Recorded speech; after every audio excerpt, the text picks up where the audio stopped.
Summer camp श्रृंखला के अगले चरण में आप सभी का फिर से स्वागत है। उम्मीद करता हूं कि आप सभी लोग इंगेज होंगे। अभी आज हमारे साथ जो अगले अतिथि हैं वो आप मेरे बगल में जो बैठी हैं श्रीमती मीना बिष्ट जी हैं। मीना बिष्ट जी वर्तमान में जिला प्रोबेशन अधिकारी देहरादून जनपद में कार्यरत हैं और देहरादून जिले के अंतर्गत जितने हमारे अनाथालय हैं, बाल वनिता आश्रम हैं, विधवा आश्रम हैं और हमारे शिक्षा विभाग के अनेक कार्यक्रमों में जो है अपनी प्रतिभागिता दर्ज कराती हैं। महिला एवं बाल विकास विभाग के अंतर्गत वो विभिन्न कार्यक्रमों को देखती हैं। इसी श्रृंखला में हमने उनको आमंत्रित किया है कि हमारे छात्रों को वह विद्यालय स्तर पर और उनके निजी जीवन में यौन उत्पीड़न के विरुद्ध किस प्रकार से सोचना है, किस प्रकार से जो है उसकी जानकारी रखनी है, उसके संबंध में उन्हें यहाँ पर आमंत्रित किया गया है। उनके साथ श्रीमती आशा कंडारी जी हैं जो विधि अधिकारी हैं जिला प्रोबेशन कार्यालय जनपद देहरादून में। वो भी इन कार्यक्रमों को कानूनी तौर पर देखती हैं और उसके संबंध में जो आवश्यक कार्रवाई वो करती हैं। आशा करता हूं कि आज हमारे बच्चे जितने इंगेज हैं वो उनके द्वारा दी जा रही जानकारी से लाभान्वित होंगे और अपने निजी जीवन में और विद्यालयी शिक्षा के क्षेत्र में इन कार्यक्रमों से और इस प्रकार की जानकारी से सचेत रहेंगे, अपने जीवन में उसका प्रयोग करेंगे। तो सबसे पहले मैं हमारी मुख्य अतिथि जो श्रीमती मीना बिष्ट जी हैं उनको आभार स्वरूप और धन्यवाद स्वरूप एक शॉल भेंट करने के लिए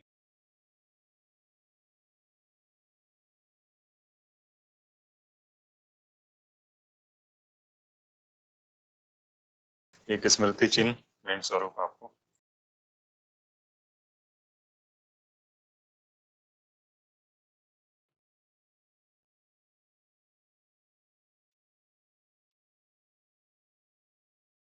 बच्चों, जैसे कि पता होगा कि हमारे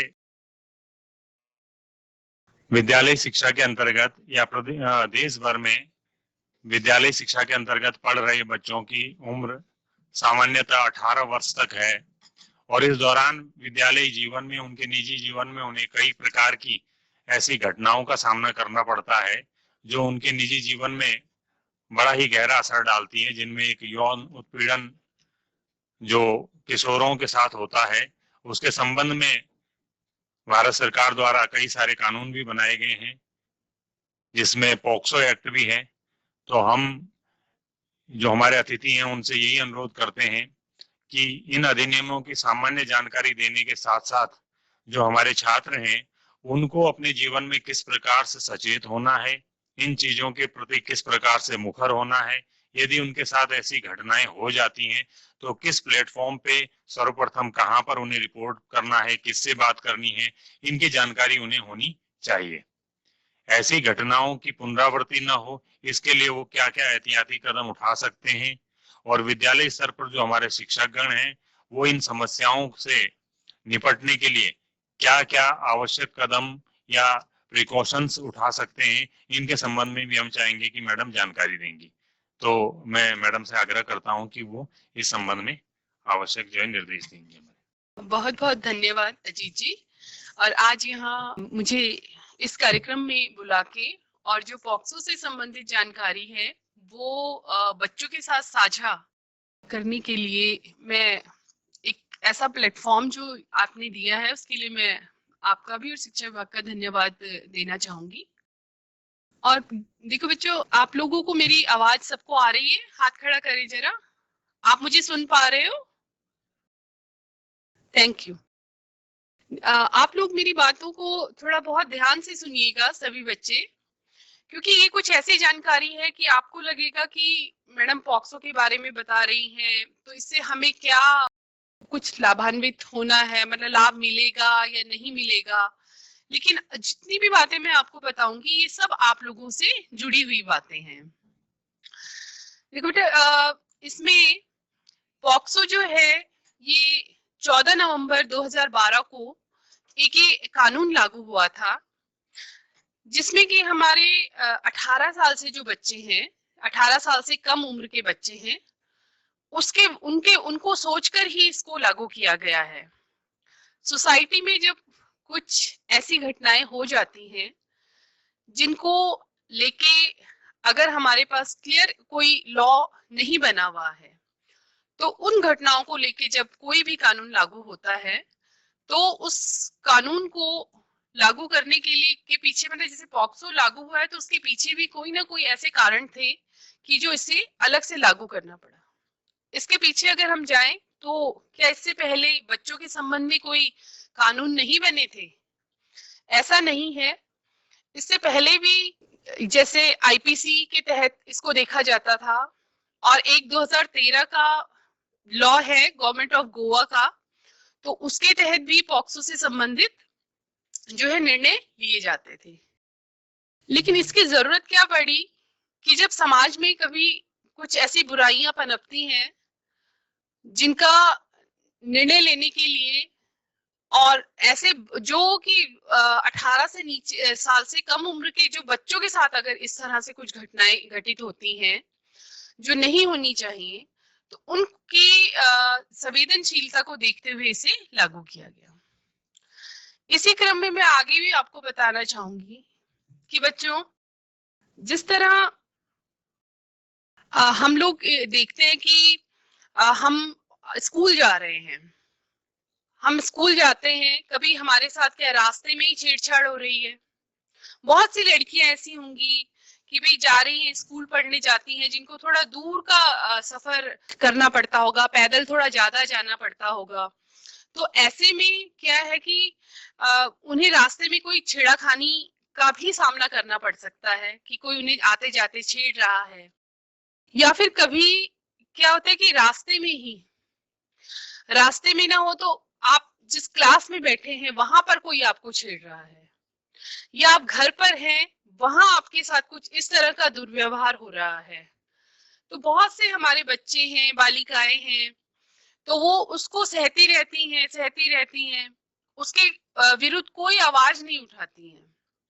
तो आज का मेरा यही एक मकसद रहेगा सबसे मेन, कि कभी भी, चाहे वो विद्यालय में हो, चाहे वो बाहर हो, चाहे वो घर में हो, चाहे रास्ते पर हो, अगर कोई भी आपके साथ गलत व्यवहार कर रहा है तो उसके विरुद्ध आपको आवाज उठानी है। क्या इतने बच्चे बैठे हैं और जो अगर मुझे सुन रहे हैं आप लोग, क्या कभी भी रास्ते में, घर आते हुए, स्कूल में, क्या कभी आपसे किसी ने गलत व्यवहार किया है? चाहे वो कोई लड़का हो, चाहे कोई बड़ा हो, चाहे कोई अपना नजदीक का हो, तो जरा इस तरह हाथ उठाएंगे आप लोग। किसी के भी साथ, और अगर किसी के साथ नहीं हुआ है तो इसका मतलब, तो आप लोग बताइए, इसमें हिचकना नहीं है। कभी किसी ने आपको कमेंट कुछ कर दिया हो, या कोई रोज परेशान कर रहा हो? हाथ उठाएंगे? उठा है किसी का हाथ? नहीं, हाँ, उठ रहा है शायद, कुछ का उठा है। बेटा यही हिम्मत दिखानी है आपको, हिम्मत यही दिखानी है कि अगर कुछ भी गलत हो रहा है तो आपको उसका विरोध करना है।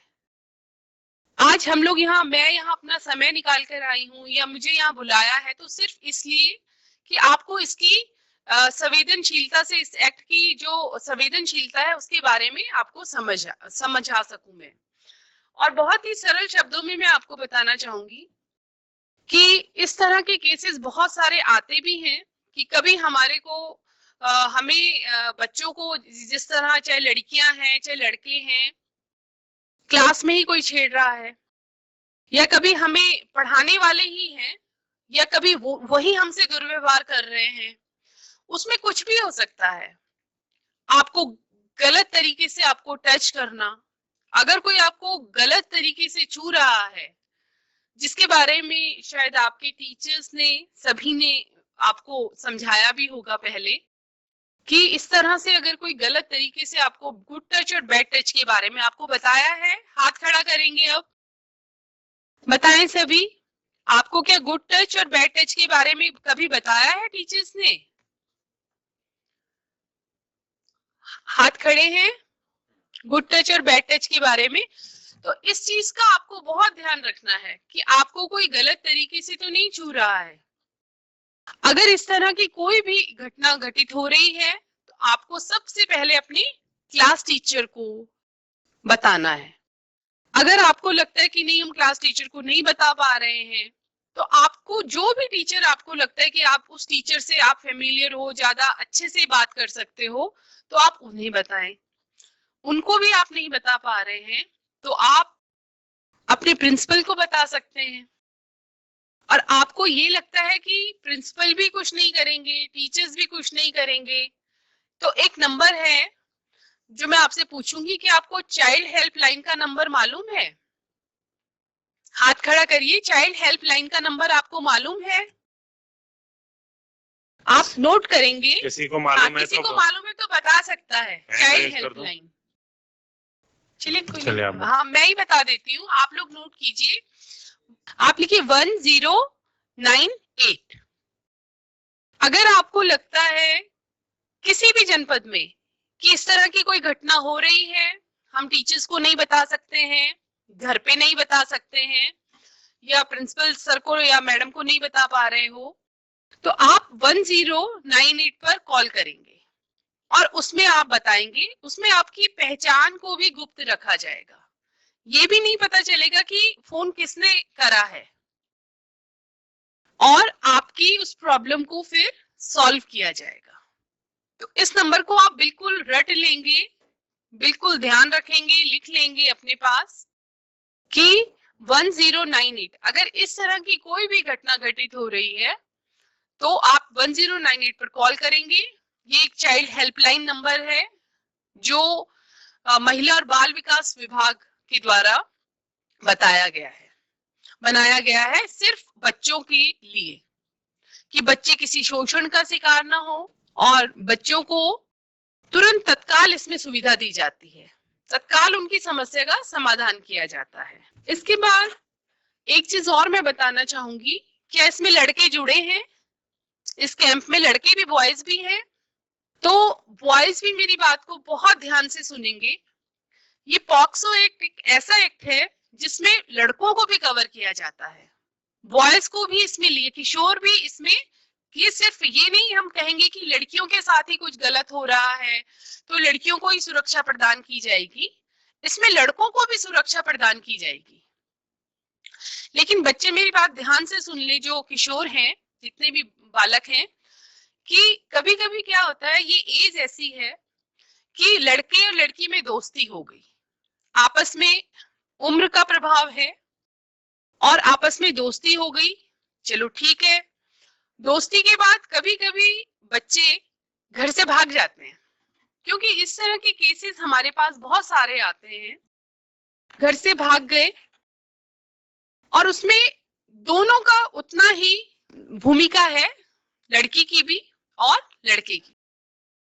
लेकिन बच्चों उसमें जब पॉक्सो की धारा लगेगी तो उसमें फिर लड़के को ही पनिश किया जाएगा, ये आप बहुत ध्यान से सुन लें। इसलिए कभी भी ऐसा कोई कदम ना उठाएं जो बॉयज हैं, क्योंकि 18 साल तक के बॉयज सभी सुन रहे हैं मुझे, जो स्कूलों में के बच्चे हैं, कभी भी ऐसा गलत कदम नहीं उठाना है कि आपने दोस्ती करी और दोस्ती करने के बाद आप लोग भाग लिए। और कभी कभी ऐसे भी केसेस आए हैं कि भागते हुए अपने घर की ज्वेलरी, कुछ पैसे भी उठा के ले गए हों घर से। तो आप पे देखिए कितने केसेस बनेंगे फिर, क्योंकि पुलिस तो आपको पकड़ ही लेगी कुछ दिन बाद। फिर आप पे एक चोरी का केस भी लगेगा, फिर आप पे एक किडनैप का केस बनेगा, किडनैपिंग का, कि आप लड़की को किडनैप करके अपने साथ ले गए। फिर आप पे पॉक्सो लगेगा कि आपने उसका रेप कर लिया है, अगर इस तरह की कोई घटना हुई है, सेक्सुअल हैरेसमेंट अगर हुआ है कुछ, तो सेक्सुअल अब्यूज कुछ करा है, तो वो भी आप पे केस बनेगा। तो उससे क्या होगा कि आपका ही नहीं, आपका परिवार, आपके जो परिवार के लोग हैं, आपकी फैमिली पूरी, आपका स्कूल पूरा इफेक्ट करता है। अरे उस परिवार के बच्चे ने ऐसे करा है, अरे उस स्कूल में ये घटना हुई है, देखो पूरा स्कूल भी बदनाम हो रहा है, पूरा परिवार भी इफेक्ट कर रहा है, प्रभावित हो रहा है उस घटना से। तो ये इस बात को सभी जितने भी बॉयज मुझे सुन रहे हैं, तो ये बिल्कुल ध्यान करें कि अगर इस तरह की कोई भी घटना है कि आपसी दोस्ती हुई, दोस्ती में आप चले गए तो, और उसके बाद आप पकड़े गए, तो उसके बाद आप लोगों का बहुत इफेक्ट करता है, आपकी पढ़ाई भी इफेक्ट हो जाती है, परिवार इफेक्ट होता है, सोसाइटी पूरी इफेक्ट हो जाती है उससे। तो इस चीज को आप जरूर ध्यान में रखें, क्योंकि इस तरह की कोई घटना इसमें जो इसके लिए जो सजा भी है, सजा का प्रावधान भी है इस तरह का, तो कम से कम 10 साल का तो इसमें कारावास ही है। और वो डिपेंड करेगा आपके क्राइम किस तरह का है, नहीं तो 10 से लेके 20-20 साल तक के इसमें कारावास का भी प्रावधान है।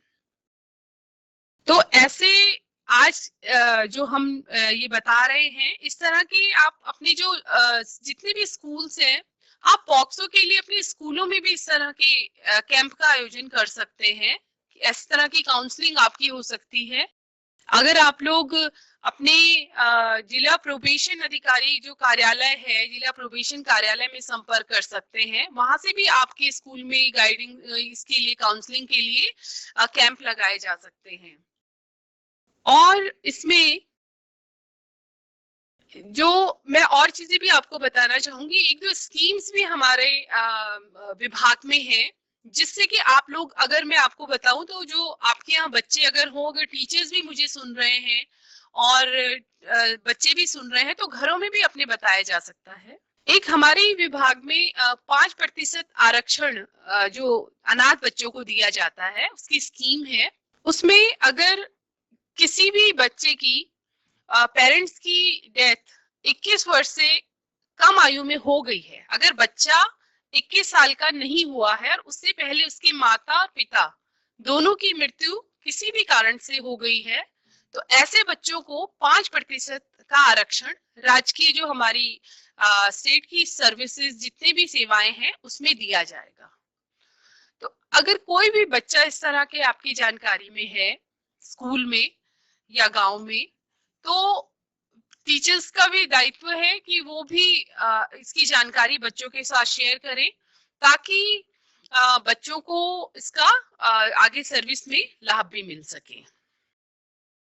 दूसरा, इसमें आप मतलब मैं ये कहूंगी कि समय समय पर स्कूलों में भी इस तरह के कैंप का, इस तरह की काउंसलिंग बच्चों को महीने में एक बार जरूर की जाए पॉक्सो से रिलेटेड। क्योंकि हम जो ऑब्जर्वेशन होम्स जो हम लोग देख रहे हैं, उसमें अधिकतर इस एज ग्रुप के 18 से कम साल के बच्चों को ही हम लोग वहां पर रखते हैं, जो भी इस तरह के क्राइम में इन्वॉल्व हो जाते हैं। जैसे कोई चोरी कर रहा है बच्चा, किसी ने स्कूटी उठा ली, मस्ती मस्ती में उठा तो ली, लेकिन फिर उसे पता चलता है कि उसे फिर कुछ दिन जो राजकीय संप्रेक्षण गृह होते हैं, ऑब्जर्वेशन होम, उसमें रहना पड़ता है कुछ टाइम।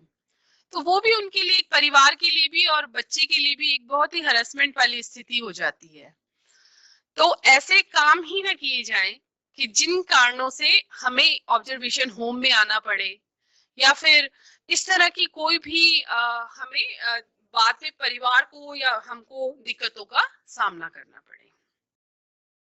इसके साथ ही जो मैंने पहले बताया था कि जो हरकतों में कोई भी आ सकती है, कोई आपको क्लास में गलत तरीके से छू रहा है, रास्ते में आपका रास्ता रोक रहा है, या आपका बार बार आपको परेशान कर रहा है, या आपको फोन पे गलत गंदी गंदी अश्लील बातें कर रहा है, या कोई आपको इस तरह के अश्लील वीडियो दिखा रहा है, तो ये सब आपके उस क्राइम के अंतर्गत आता है। पॉक्सो में ये सब कवर होता है।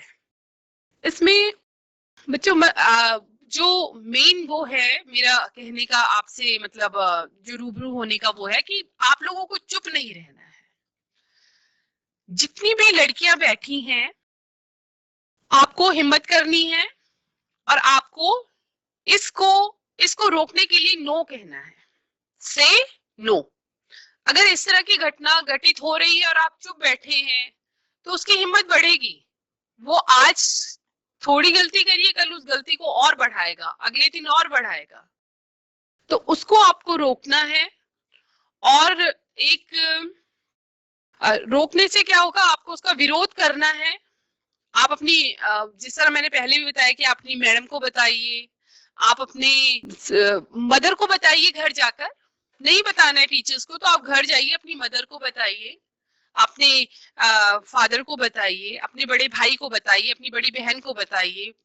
लेकिन सभी का दायित्व हो जाता है सोसाइटी का भी कि इसको आप फिर रिपोर्ट करें इस क्राइम को। और कहीं नहीं बता रहे तो एक फोन तो सबके घरों में है, आप 1098 पर कॉल करिए, अपना पूरा एड्रेस थोड़ा बताइए कि मैं ये बोल रही हूँ, ये एड्रेस है और मेरे साथ ये घटना हो रही है, इस रोड पर घटना हो रही है, मैं स्कूल घर से मैं स्कूल जा रही हूँ तो फिर रास्ते में इस जगह पर ये हो रहा है। वो आपसे पूरा पूछेंगे एड्रेस कि भाई कहाँ पर घटना हो रही है, कौन कर रहा है। तो आप देखेंगे कि पुलिस भी आपकी सहायता करेगी और 1098 की जो हमारी चाइल्ड हेल्पलाइन की टीम है वो भी आपको पूरा इसमें हेल्प करती है। इसके साथ ही एक मैं और स्कीम के बारे में बताना चाहूंगी आपको। इसमें एक स्पॉन्सरशिप स्कीम होती है, उसमें भी बच्चों को प्रतिमाह 4000 रुपए से लाभान्वित किया जाता है। ऐसे बच्चे जिनके पेरेंट्स नहीं हैं और जिनको पढ़ने लिखने में समस्या है, या जो अपनी, बहुत से ऐसे बच्चे होते हैं कि जो अपने दादा दादी के साथ रह रहे हैं, अकस्मात किसी के फादर की डेथ पहले हो रखी है, मदर की भी हो गई या दोनों की हो गई किसी कारणवश, तो ऐसे बच्चों के लिए एक स्पॉन्सरशिप स्कीम है। वो बच्चा फिर किसी ना किसी के साथ रह के पढ़ रहा है, जैसे कोई अपने दादा दादी के साथ, कोई बुआ के साथ, कोई अपने ताऊजी के साथ। ऐसे बच्चों को फिर 4000 रुपए प्रति माह की स्कीम से लाभान्वित किया जाता है।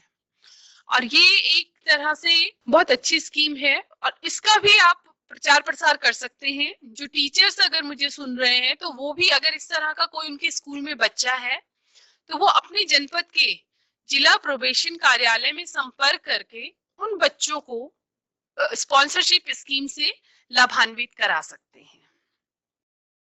इसके साथ ही यदि कोई बच्चा, कभी इस तरह की भी वो आती है सामने कि कोई बच्चा है और ऐसे ही अनाथ छूट गया है और उसको अब पालने वाला कोई नहीं है, तो ऐसे बच्चों के लिए भी होम्स खुले हुए हैं। सरकार ने ऐसे बच्चों के लिए भी सीसीआई खोले हुए हैं।